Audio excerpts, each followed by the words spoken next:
ఈ వాక్యాన్ని వీక్షిస్తున్న సహోదరి సహోదరులందరికీ క్రీస్తు పేరట వందనములు. ఈరోజు వాక్యం ద్వారా దేవుడు మనతో చెబుతున్న మాట, నమ్మకమైన సాక్షి అబద్ధమాడడు.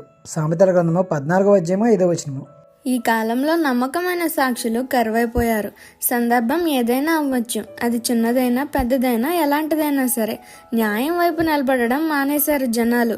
1 డబ్బును బట్టి, 2 పేరు ప్రఖ్యాతులను బట్టి న్యాయాలు జరుగుతున్నాయి. 100% కేసులు గొడవలు అన్యాయస్తులే విజయాన్ని సాధిస్తున్నారు. కారణం నమ్మకమైన సాక్షి లేకపోవడమే.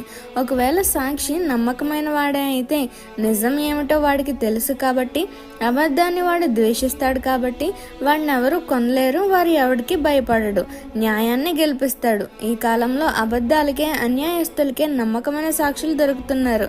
కానీ వాక్యం సెలవిస్తుంది, నమ్మకమైన సాక్షి అబద్ధమాడడు అని. నీ చుట్టూ జరిగే సంఘటనలలో నువ్వు ఎలా వ్యవహరిస్తున్నావు? మనుషులే కాదు, దేవుడు కూడా నిన్ను చూస్తున్నాడు కాబట్టి జాగ్రత్తగా నడుచుకో. ఈ చిన్న సువార్త పరిచర్యలో మీ సహోదరులు. God bless you. ఆమేన్.